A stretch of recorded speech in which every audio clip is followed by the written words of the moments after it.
No, no, what? That.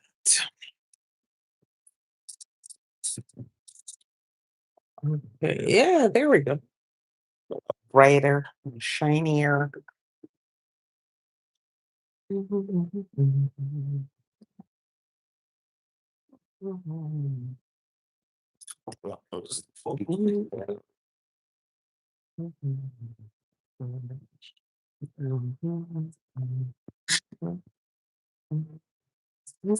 do we have some juice here? Yes, we do. Yes, we do. Let's see.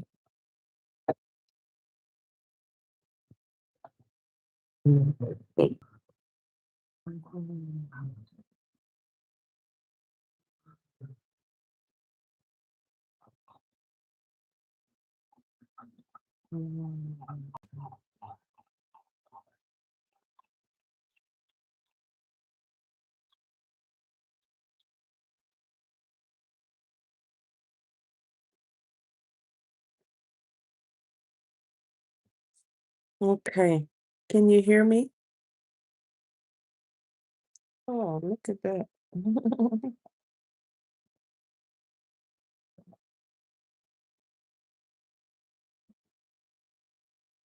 There's show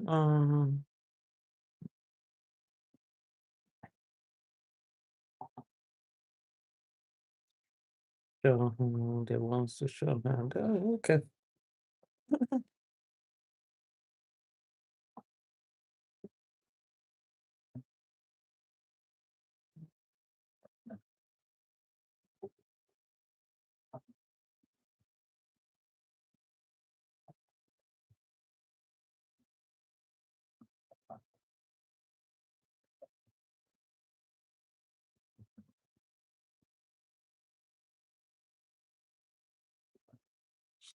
Okay. I am just trying to set up this TikTok thing because I had to. I'm not sure I'm doing this correctly.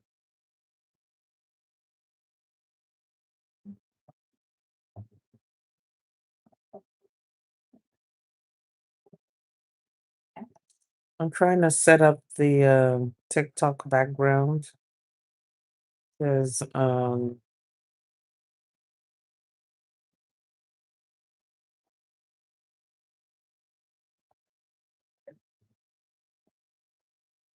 there we go.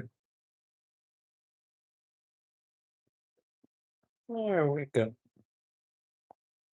Okay.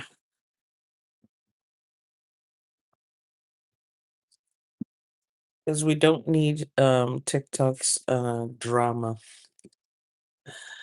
One time I put on incense and TikTok was like, "You are doing something dangerous and we're going to restrict your live stream to people 18 years and older." So, walaikum salam, build. So let's go live on TikTok. Hopefully that will work. Okay, there we go. All right. So, welcome to today's class. We're continuing the Cinderella deception. For those of you who don't know me, I'm Dr. Tochi, aka Papa Dr. Tochi, Mama of the men's and the women's. I'm going to go ahead and namaste to you, Tincture T.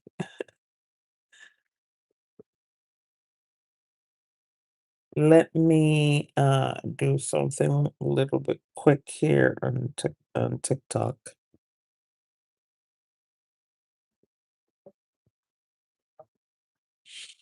If you need to get a hold of me, you can do so at tochi.us or drtochi.com. You can book me there for your spiritual consultations. Okay. Also, check out the events page. We do have a retreat coming up called Reclaim Your Authority Retreat. It's on the events page of my website at tochi.us. If you'd like us to send you that information, send us an email and we'll send you the information. It's starting in 2 days' time. In the retreat, we will start reclaiming our power, learn how to reclaim our power, and not be like the Cinderellas, the weak Cinderellas that we're learning about. Okay. We won't be like them. You'll have boundaries. Learn how to have your boundaries. Learn how to have people respect you and respect your boundaries. Okay.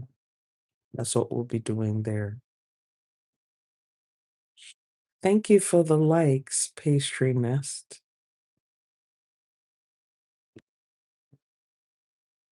All right. So we'll do everything. So that's what we'll do there. Reclaim our spiritual authority over our lives and not have to depend on anybody to give us spiritual authority over our lives. Stop the nonsense. Okay. Probably the Reclaim Your Authority retreat should be called Stop the Nonsense Retreat. I think maybe that's what it should be called. Remember to like and share the live stream. It lets the platform know to inform other folks that we are in session. And it also encourages me to put out more material like this. Okay. So today we're continuing with the Cinderella Deception, Part 8. Thank you, Miss Onyinyechuku. We're continuing with Cinderella Deception, Part 8. Yesterday we did have a satisfying version. Those of us who are petty, we kind of liked the version that we studied yesterday. I'm yet to put out the summary on TikTok. I'm going to put the summary of yesterday's class on TikTok, like 10 minutes or less. But I'll do that today. Okay. So let's look at today's version. And today's version of the Cinderella story we're looking at is the Russian Cody version. The Russian Cody version. Okay. This was part of a Scottish oral tradition, and it was collected by John Francis Campbell, okay, in the 1800s. This Scottish version of Cinderella is similar to the Asian version of Cinderella. It's similar to the Asian version. So, which is a little bit surprising considering that the European versions of Cinderella we've been looking at have been kind of similar, kind of wimpy, kind of focusing on forgiveness and being nice and tolerating your enemies and things of that nature. But this version is like the Asian version, and I think you might like this version of Cinderella story. Okay. So once upon a time, a queen fell gravely ill. Okay. And did she have a king? Yes, she had a husband, a king, and she fell sick. Um, so while she was on her deathbed, she called her only daughter to give her her last words of advice and told her, look, I know I'm leaving this world, but I will send a little red calf to look after you and give you whatever you need. Remember to like and share the video. Remember to like and share. So after the queen passed, the king married a cruel and jealous woman who had 3 daughters of her own. Okay.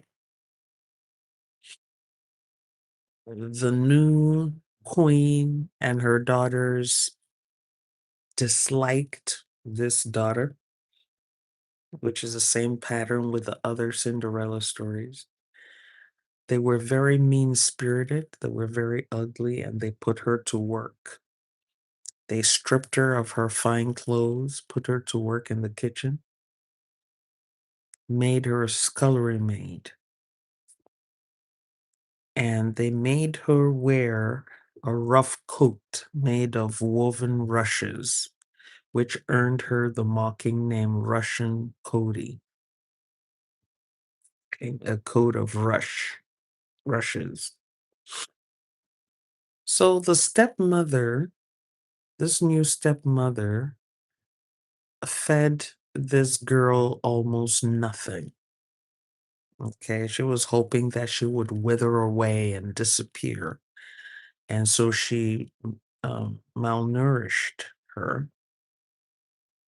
But the girl didn't waste away because she would go to the fields and talk to the red calf, okay, that her mother had promised would help her.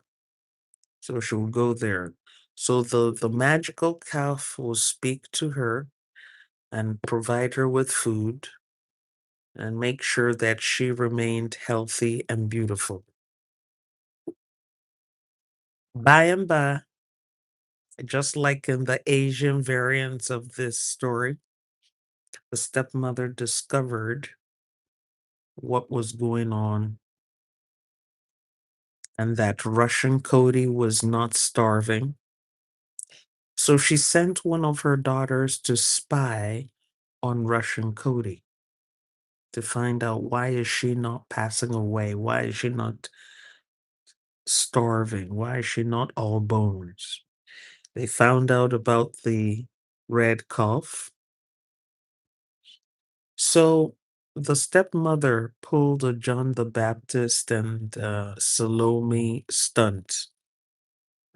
She pretended to be ill and told the king that the only thing that would cure her is the meat of a red calf.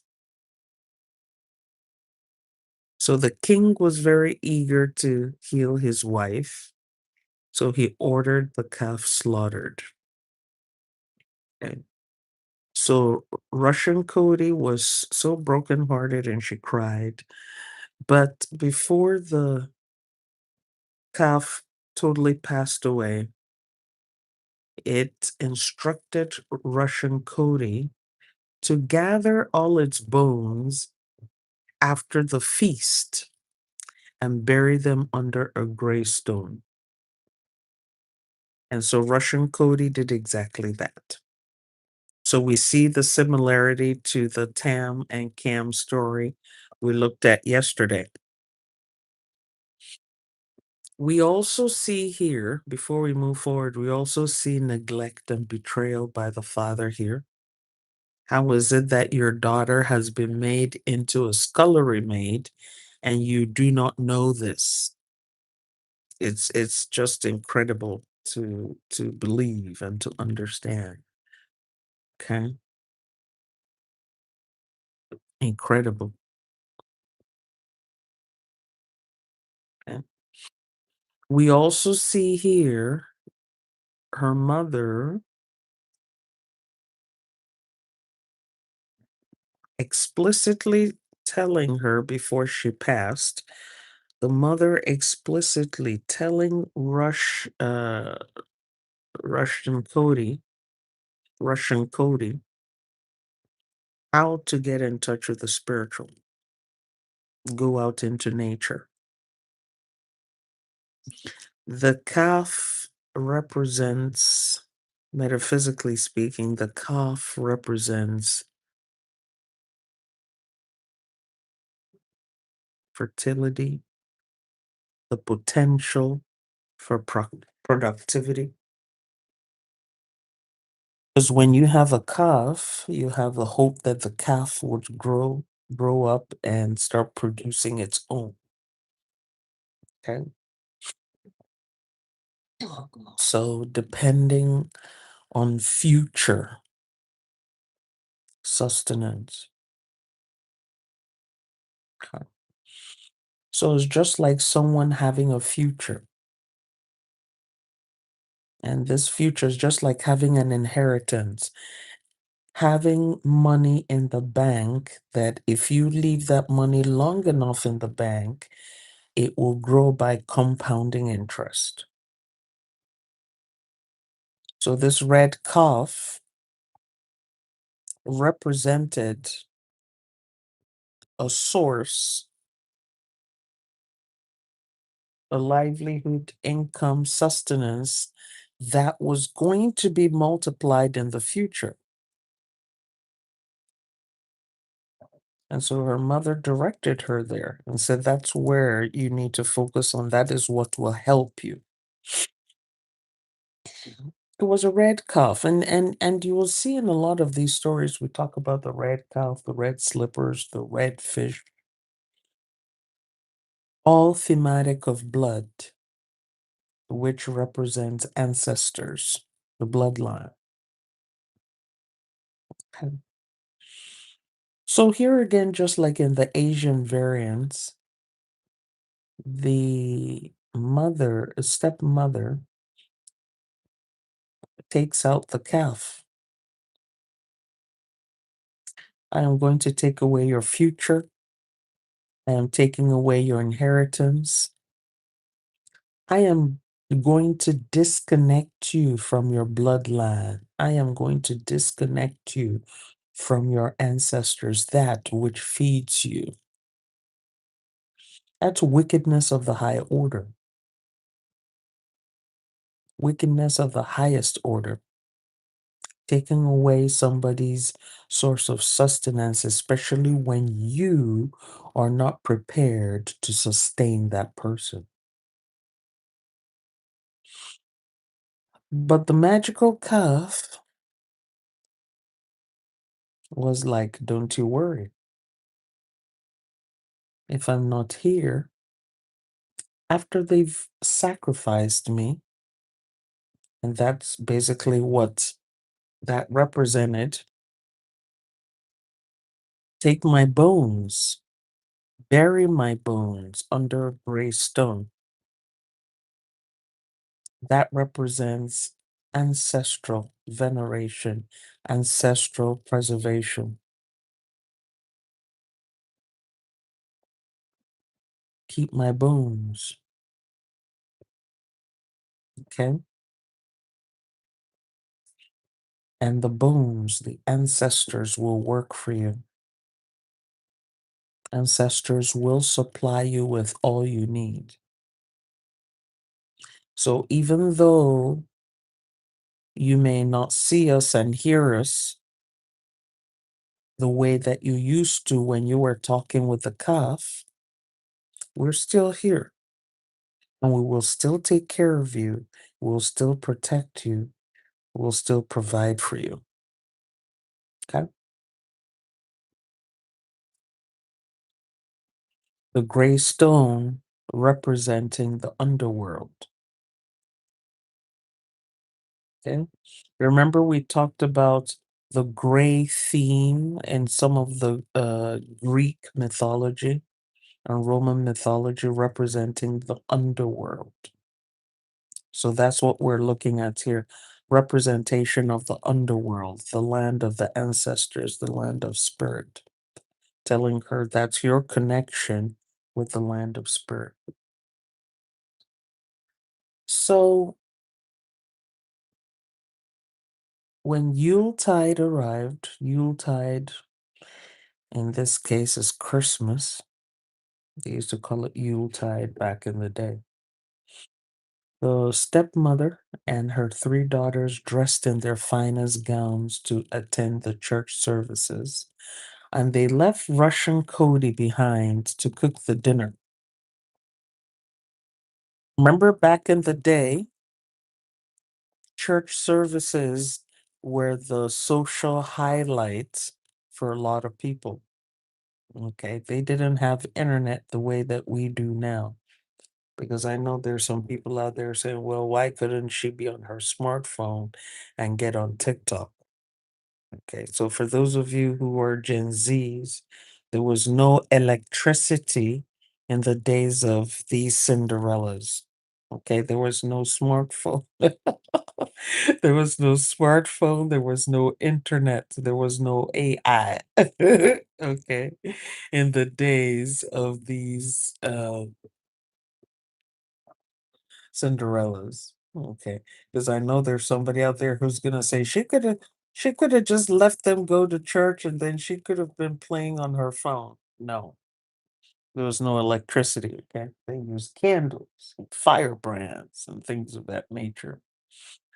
So, anywho, Patroness, thank you so much. Thank you so much. So, when the stepmother and her three daughters went to the church,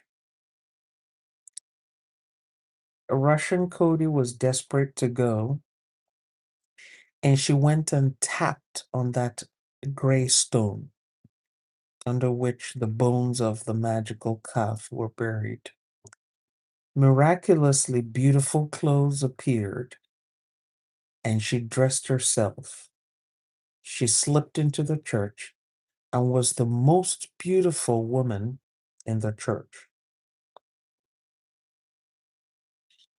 A young prince saw her and instantly fell in love. But before the service ended, Russian Cody slipped away, and she returned her fine clothing to the stone and put her rush coat on before her stepmother and stepsisters came back home. And so this happened a couple more times. Okay. This happened a couple more times. On the third day it happened, that prince in the church was determined not to let her escape. He set a watch by the door,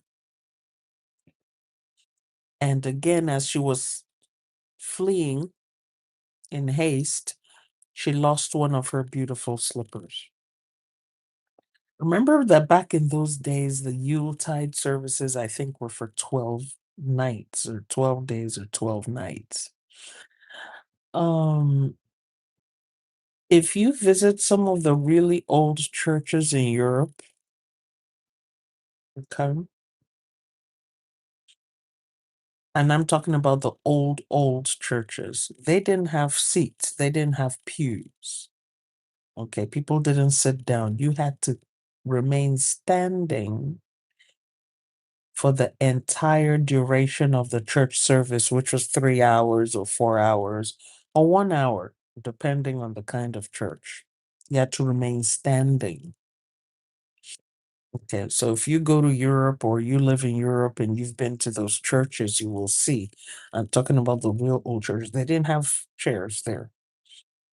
If you were wealthy and pious, you got buried inside the church. So you have a lot of the really old churches containing the bones of the rich, the wealthy, the noble, people of nobility, the royals.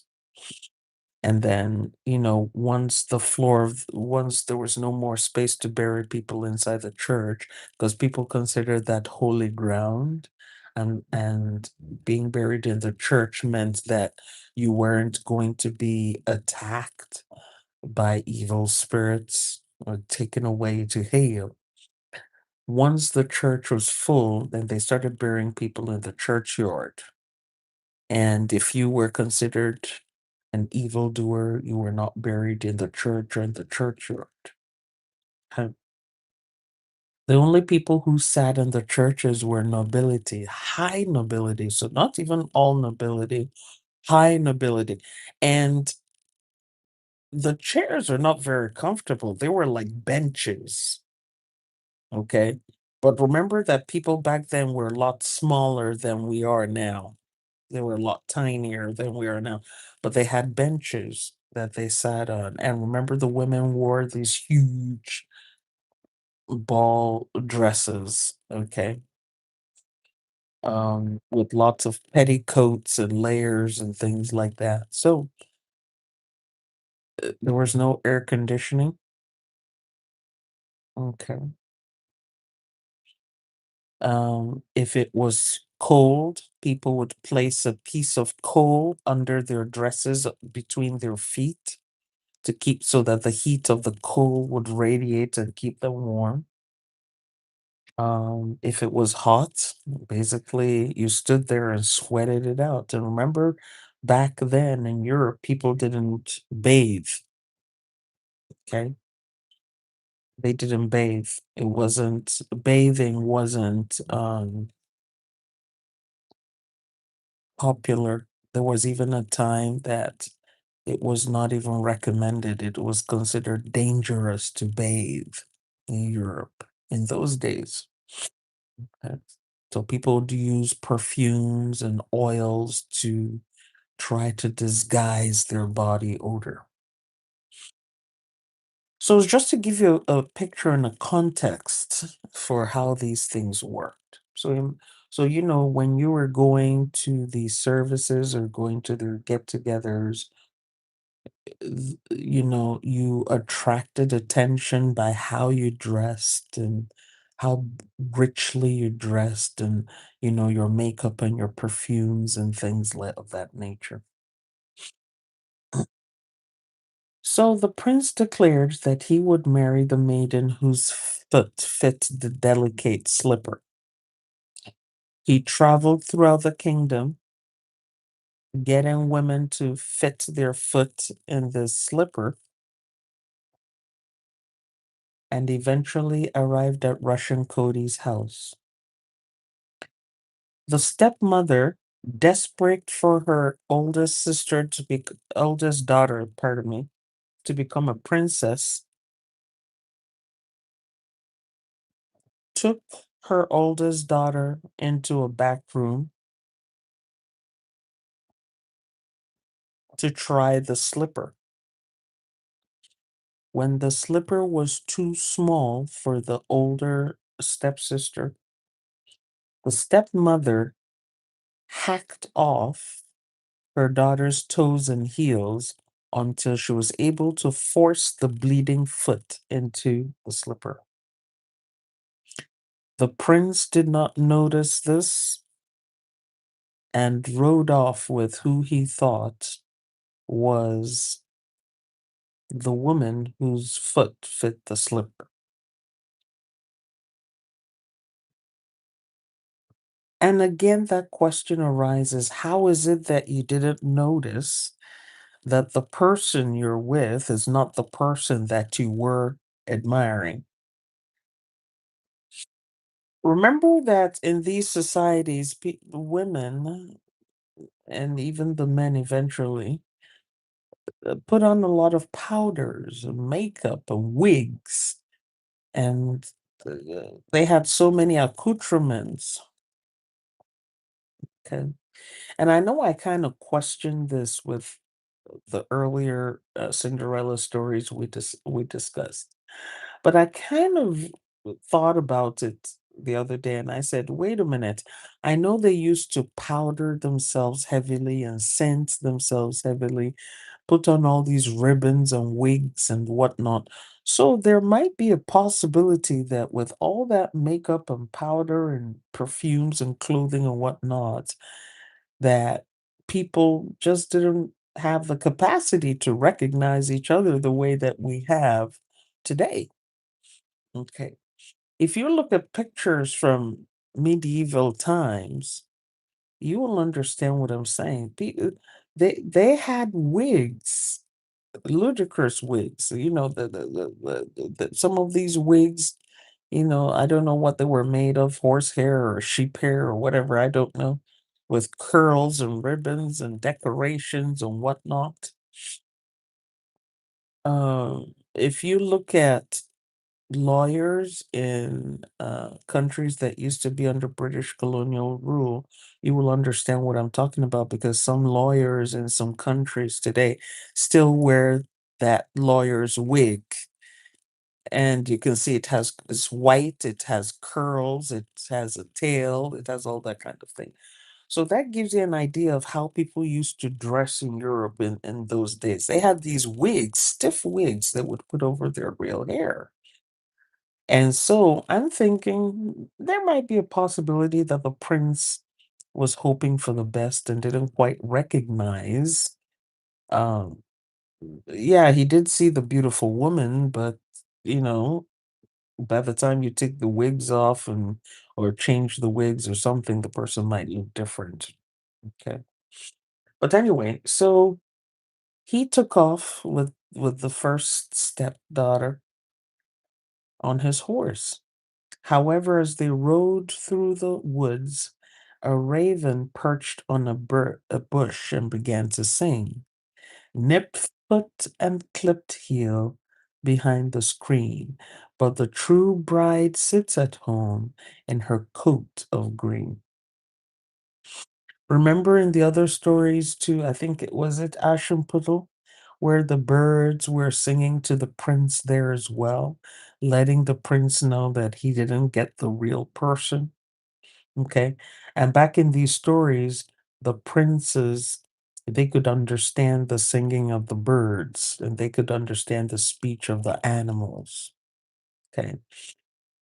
If you remember when we talked about hunting rituals, I believe we had that class last month or the month before on hunting rituals. Remember we talked about master hunters, some of them being able to understand the language of animals, some of them being able to shapeshift into animals themselves, and being able to understand the language of animals. So here we have a function of royalty back in the day. The royalty and priesthood used to be combined, and there was a lot of training that was given to royalty, not just on how to rule the nation or rule the kingdom, but they were also taught magical arts. They were taught the occult sciences. So that is what helped royalty maintain their power over the masses. They were educated and they were educated in a lot of things. They were taught religion, they were taught magic, they were taught government, they were taught political science, they were taught commerce, they were taught math, they were taught languages. So, in order to be a ruler, you had to have these competencies. You had to have these competencies in order to be a competent ruler or a competent member of the royal court. You had to learn all these things. They will teach you all these things. It's not like now that people barely speak English or barely speak French or barely speak Spanish.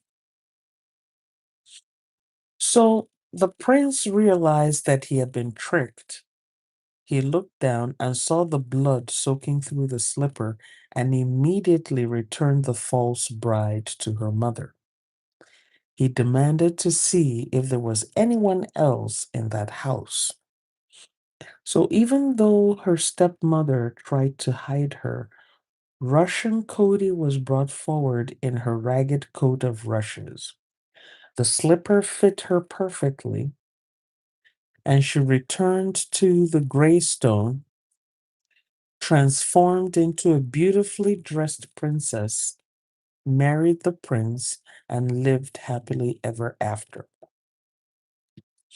So, at least in this version of this Cinderella story, we are spared.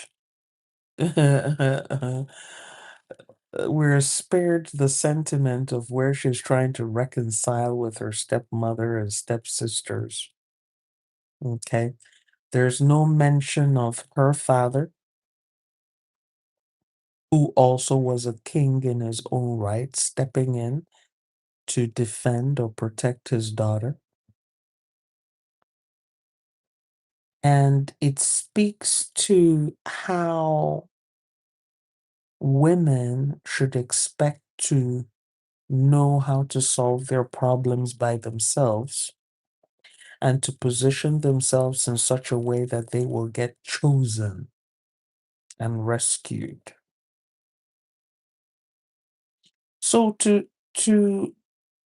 to a great degree, I think this is not an empowering story because it's still working with that theme of, just stay in your place of bondage and the man will come and rescue you. And it puts the burden on men to be the rescuers. Is not and it also depicts the men in these stories as if the men do not have intelligence. You don't know that your daughter is being maltreated. You don't know that you're leaving with the wrong woman. You don't know the difference between a healthy person and someone who's bleeding. I mean, that you are not noticing a whole bunch of things. So it positions men as these objects, living objects that are easily deceived. And so even these Cinderella stories can be disempowering for men too.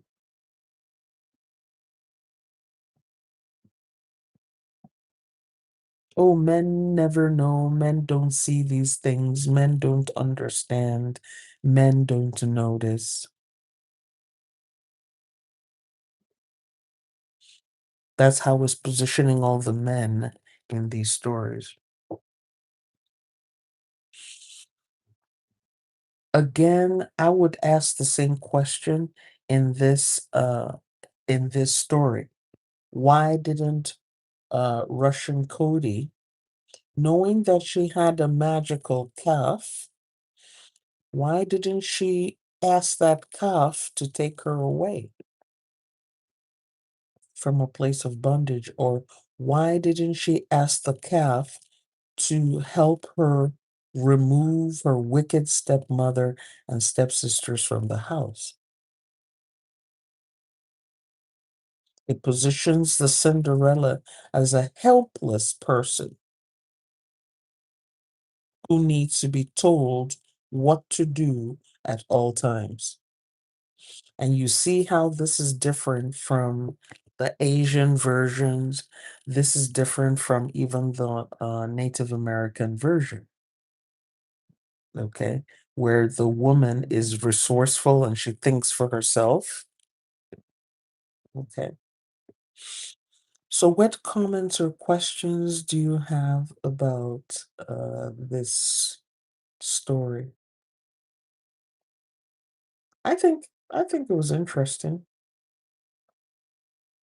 but I don't know that I'm wild about it, truth be told. I don't know that I'm wild about this version of the story. Um,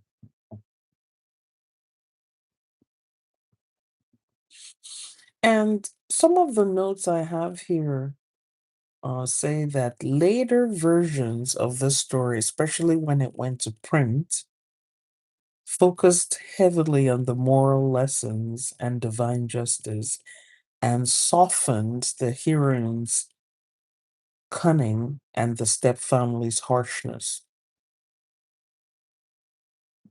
So you might find versions of this Russian Cody story that that sound a lot softer. Okay.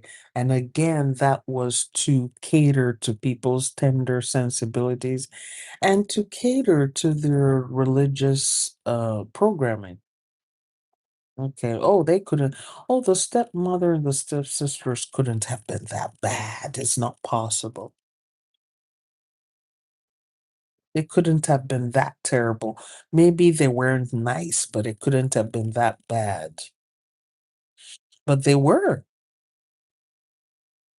And again, is the dumbing down of reality.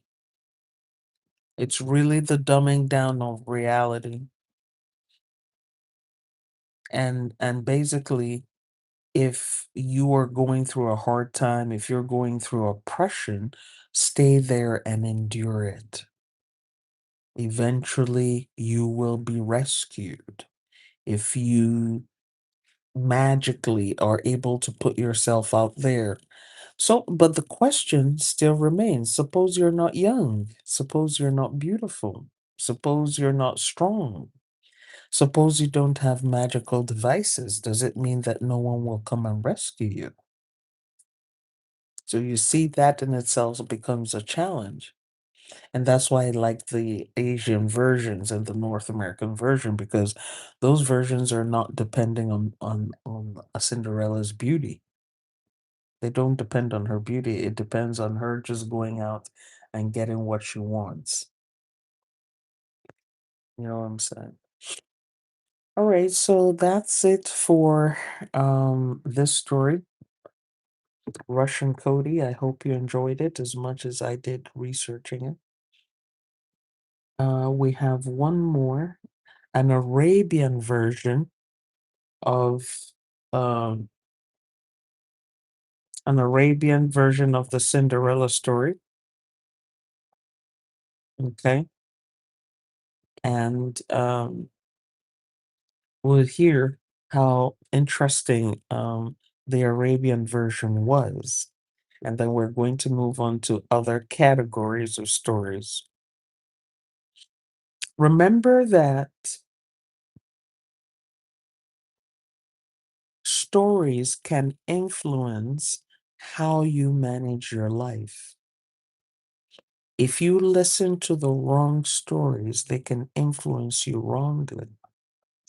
And if you listen to the right stories, they can influence you rightly.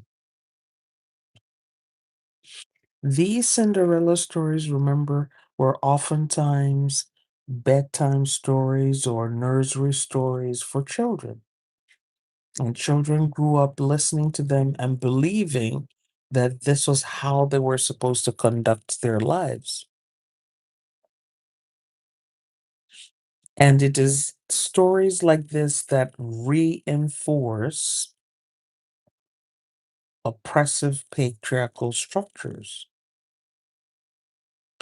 I find it interesting that um, when you look at stories from indigenous cultures, when you look at stories from non Christian cultures, you find that the woman tends to be more inventive. The woman tends to be more have more self agency. She tends to do more for herself. She's able to think for herself. And so for me, there was something about this Christianity as a religion that really started suppressing women, not just physically, but also mentally and psychologically, as well as spiritually. And these kinds of stories were set up as the standards of behavior for women. Do not complain. Do not complain. No matter what is done to you, do not complain.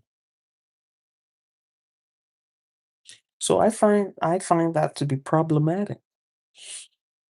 And it is a concept that has with colonialism, and religious indoctrination has destroyed a lot of indigenous cultures. And in these cultures where women had self agency, women could do things for themselves. Women, uh, had a voice. It went ahead and silenced their voices because, again, in these kinds of stories, the idea is that you have to keep on working, you have to keep on obeying until someone comes and rescues you. Okay. And we see that in the societies we live today, even here in America. We see that there, even in the workplace. You're a woman, you speak up in a lot of places, people say, "Oh, you're aggressive." And even women use it against each other. We had some workers come and do some repair work in the house. Was it, yeah, November last year? And the repairman brought his wife and his brother-in-law, his wife's younger brother, and his son, 6-year-olds, to come and do the repair work. And the wife was more concerned about taking pictures she was going to post on her Instagram and TikTok to promote her cleaning business. She wasn't interested in the repair work. She was more interested in getting pictures for her cleaning business and was trying to get us to hire her for the cleaning business. And at some point, I had to tell her to stop. That's not what you're here for. You're not here to take pictures. You're here to do the work. You're here to get these repairs and renovations done. And to my face, she started calling me aggressive.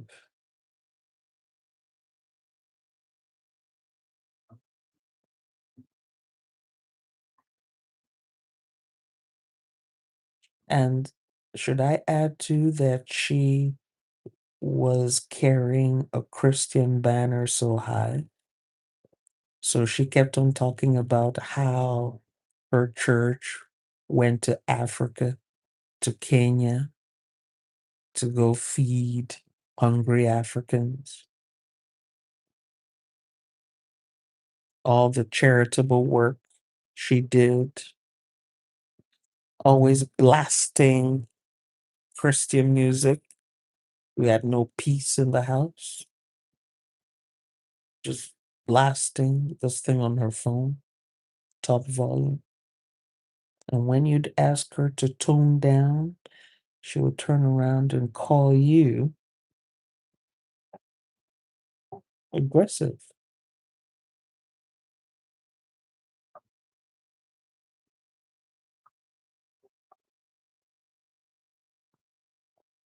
And she didn't understand why I wouldn't be her Cinderella. I had to let her know I don't play those games. I have boundaries and I have standards.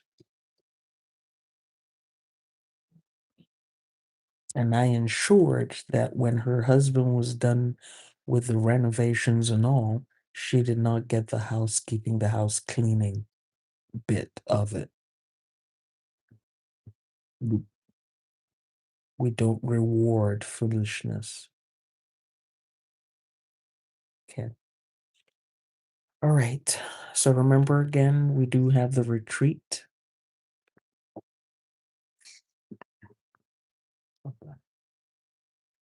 We do have the retreat in 2 days if you're interested in learning how to set boundaries, work with yourself,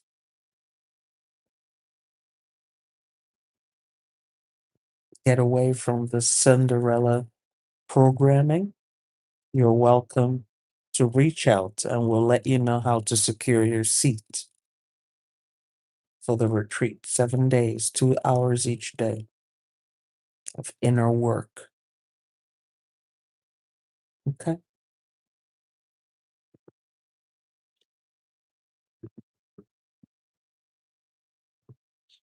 We're thankful to our Creator, our guardian spirits, our ancestors, and our spirit guides for today's forbidden fruit. May it not be wasted in our lives. Ashe, say, Kamari, Akoza, Asadi, Lakwande, Aiba, what is done is finished. Nyenho, Amen, Ma'at. Thank you all for coming to class. See you later.